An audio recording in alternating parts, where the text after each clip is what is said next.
Guys, നമുക്കിന്നൊരു സിമ്പിളായിട്ടുള്ള നട്ട് juice ഉണ്ടാക്കിയാലോ. എൻ്റെ കയ്യിലുള്ള കുറച്ച് നട്ട്സും സീഡ്സും ഡ്രൈ ഫ്രൂട്ട്സാണ് ഞാൻ ഇവിടെ എടുത്തിരിക്കുന്നത്. ബദാം, walnut, pumpkin seeds, sunflower seeds, റൈസൻസ്, dates, അത്തി, സാഫ്രോൺ. നോർമലി ഞാൻ കാഷ്നട്ടും പീനട്ടും പിസ്തയും കൂടെ ആഡ് ചെയ്യാറുണ്ട്. ഇപ്പോൾ എൻ്റെ കയ്യിൽ ഇല്ലാത്തതുകൊണ്ട് ആഡ് ചെയ്യാത്ത. ഇതിൽ എന്തെങ്കിലും നിങ്ങളുടെ കയ്യിൽ ഇല്ലെങ്കിൽ നിങ്ങൾ ആഡ് ചെയ്യേണ്ട. ഈ ഒരു ജ്യൂസ് നിങ്ങൾ ഡെയിലി കുടിക്കുന്നുണ്ടെങ്കിൽ കുറേ ഹെൽത്ത് ഇഷ്യൂസ് മാറി കിട്ടും. Thyroid, PCOD, skin problems, hair problems, indigestion, ഓർത്തോപി, അങ്ങനെ കുറേ ഹെൽത്ത് ഇഷ്യൂസ് മാറാൻ ഹെൽപ്പ് ചെയ്യും.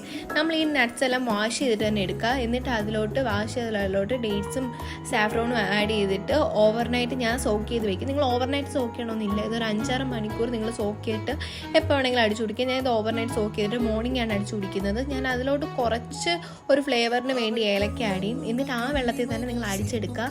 നിങ്ങൾക്ക് വേണമെന്നുണ്ടെങ്കിൽ നിങ്ങൾക്ക് മിൽക്ക് ആഡ് ചെയ്യാം. ഏത് മിൽക്ക് വേണമെങ്കിലും നിങ്ങൾക്ക് ആഡ് ചെയ്യാം. അല്ലെന്നുണ്ടെങ്കിൽ നിങ്ങൾക്ക് കുറച്ച് വാട്ടറും കൂടെ ആഡ് ചെയ്തിട്ട് അടിച്ചെടുത്താൽ മതി. അപ്പോൾ ബൈ.